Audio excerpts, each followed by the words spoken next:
We've had the mysterious disappearances of Jimmy Hoffa, Amelia Earhart, D.B. Cooper, and many other puzzling cases that left us wondering what might have been. Few mysterious disappearances have stunned the public, as that of a 28-year-old mother of 2 boys who famously remarked, "If I die, it may not be an accident, even if it looks like one." Today we look at one of the most mysterious disappearances of all time. Hang on guys, because this is one story ride with twists too many. Okay, welcome back to the channel guys, we hope you're doing just fine. Don't forget to subscribe to our channel and turn on the post notification icon for updates from our channel. Our story begins at the turn of the millennium back in November 2000, when Joshua Powell met Susan at a diner in Puyallup, Washington. He had been childhood friends with Susan Cox, a classmate of Josh's at an Institute of Religion course run by the Church of Jesus Christ of Latter-day Saints. Things worked well between the two, and they began their relationship. By April 2001, Josh and Susan decided to tie the knot in a Portland, Oregon temple. After the wedding, they lived with Josh's father, Stephen Powell, briefly, but it seemed briefly was all it took for something to happen. Okay, we'll come back to that later in this video. Anyway, Josh and Susan went on to have Charles, their first child, in 2005, and Brandon, his brother, in 2007. So how did Susan disappear? On December 7, 2009, a routine drop-off of Charles and Brandon at the daycare did not happen. The daycare worker was worried and decided to place a call to them. They didn't answer both their cell phones and their home lines in West Valley City, Utah. The daycare provider went on to contact Susan's mother and her sister, who alerted the police. The initial fear of the police was that the Powell family had been victims of carbon monoxide poisoning. This fear prompted the police to break into Josh and Susan's home. The police didn't find anyone in the home, but noticed Susan's ID, purse and wallet in the house, and 2 box fans blowing at a wet spot on the couch. The box fans could have been on in an attempt to dry the couch. Why was the fan left on, and why was there a wet spot on the couch? The police began questioning neighbours who explained that they had last seen the family the previous day, December 6, 2009, at the LDS church beside their home. One of their neighbours said that she visited them in the afternoon and left at about 5 p.m, when Susan needed a nap as she wasn't feeling well. This was the last time anyone saw Susan. Anyway, Josh returned home that evening at about 5 p.m. as expected. Josh was taken in for questioning, where he explained to the police that he had taken the boys camping by midnight at Simpson Spring in western Utah, and that he left Susan sleeping at home. Given the blizzard conditions and heavy snowstorms in western Utah by midnight, the police wondered why Josh would go camping at this time when he was scheduled to work the next day. Josh simply told the police that they liked to do fun things. All the while, the police hadn't been to Simpson Spring. Josh was ultimately released, and his residence was once again searched on December 9, 2009, where the police found what looked like traces of Susan's bloodstains, her life insurance policy, and a letter she wrote expressing fear for her own life. Police had called in 4-year-old Charlie, who confirmed that they camped at Simpson Spring, but said that their mother had followed them for the camping, which was contrary to Josh's account of Susan being asleep at their home. In the weeks following Susan's disappearance, Joshua was called in for questioning repeatedly. Local TV stations began to interview Josh in the following weeks, and by December 24th, he was named a person of interest. Josh took Charlie and Brandon to his father Stephen's place in Puyallup for the holidays to get away from the media attention where they had lived shortly after their wedding. On January 6, 2010, Josh returned with his brother Michael Powell to pack his belongings permanently to Puyallup. Numerous claims of Charlie insinuating his mother was dead were also reported by child care workers. He reportedly told his carer that his mother was dead weeks after her disappearance. A few months later, he drew a van and said to his carers mummy was in the trunk.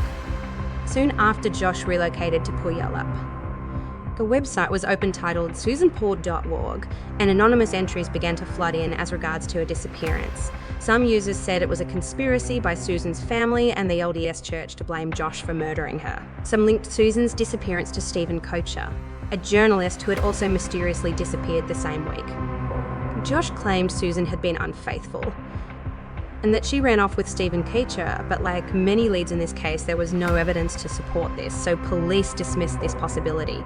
Josh and his brother Michael are widely believed to have made these comments on the website. Numerous findings from Susan's mail and journals showed she had trouble with her marriage, and many of her friends attributed this to Joshua's extravagant spending as he had filed for bankruptcy in 2007. Her close friend Hollowell said he kept her at arm's length. "You wouldn't kiss her anymore, you wouldn't touch her, you wouldn't hold her hand," she said. Following that year, Susan recorded a video where she expressed the turmoil in her marriage and stated, "If I die, it may not be an accident even if it looks like one." Apparently, Susan had suspected Joshua would kill her in a staged accident, but she had hoped that he would change. "I want him in counselling on meds. I want my husband-friend lover back. No more crazy, outrageous, outlandish beliefs or opinions," she wrote in an email to her friend dated July 11, 2008. One could only imagine how Susan lived her life for the following year, knowing her husband and lover could have murdered her anytime soon. She may have thought of divorcing Josh, who had a family history of abuse. Hang on though, there's still another twist to this story. Okay, back to Josh and Susan's wedding. The couple had briefly moved into Steve's home where an unlikely affection had developed for his son's wife. Unlikely affection? Well, not quite. An obsessive and inflamed love, probably resulting from their proximity.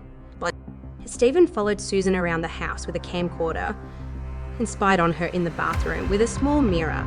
He took his love a step further by posting love songs online under a pseudonym. He also read Susan's journal and occasionally stole her underwear from her laundry. Hollowell described Steve as the sickest pervert she had ever known. In 2010, findings revealed he was quite the description. In 2010, police also found computer images seized from Stephen's house to contain 4,500 images of Susan and her specific body parts taken without her knowledge in 2003, 2 years after her marriage. Stephen had confessed his obsession for Susan in 2003, but Susan rejected him and the couple moved out of his home so she could distance herself from Stephen. Stephen captured his rejection moment on his camcorder as well. Why do you think Stephen was so obsessed with Susan? Police also discovered that Stephen also shared pornography with Joshua and his two brothers while they were growing up, and that became another twist in the story as police drew their attention to Michael, Joshua's brother. By this time, Michael had sold his faulty Ford Taurus truck shortly after Susan's disappearance. Police found the car and a sniffer dog confirmed that a decomposing human body had been in the trunk, but DNA tests proved inconclusive. Charlie's words again come to mind. "Mummy was in the trunk." On September 22, 2011, Stephen was arrested for voyeurism and child pornography after police found he had secretly videotaped numerous other young women.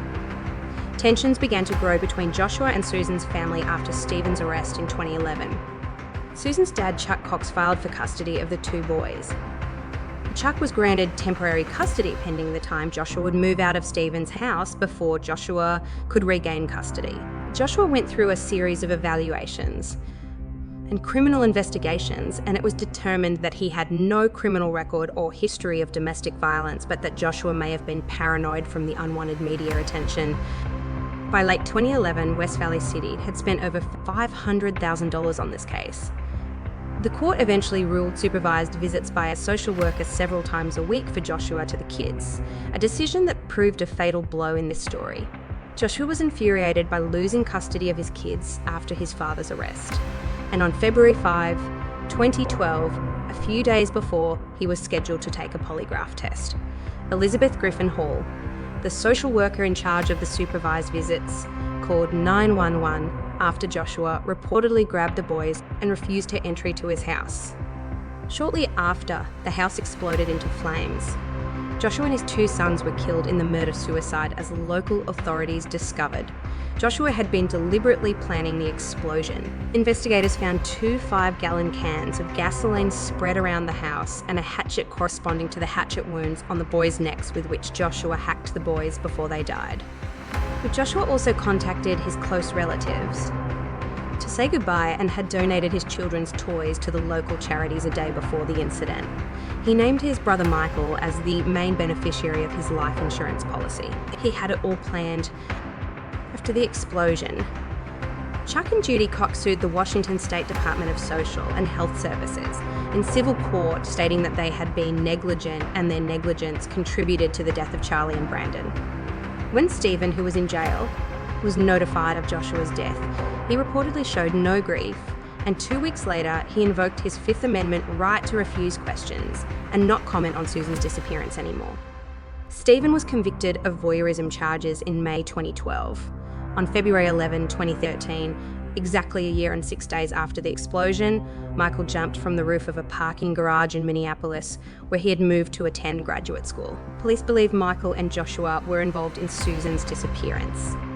From May 21st to 22nd, 2013, the FBI and the West Valley City Police closed the case and stopped all active investigation into Susan's disappearance, making it one of the longest and most unsolved mysteries in Utah history.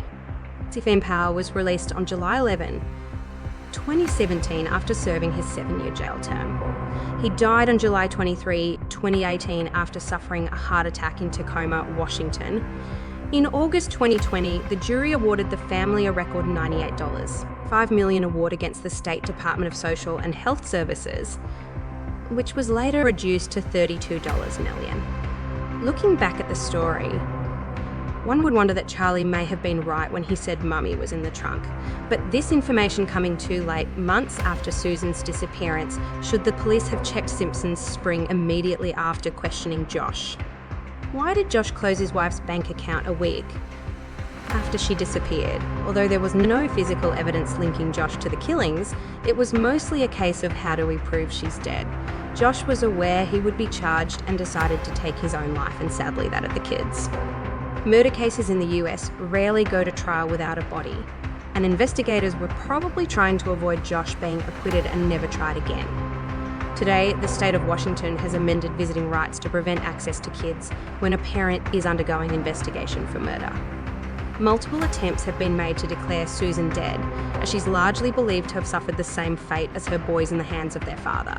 Susan's case had been subject of numerous documentaries and crime series, including a book called If I Can't Have You, Susan Powell, Her Mysterious Disappearance, and the Murder of Her Children.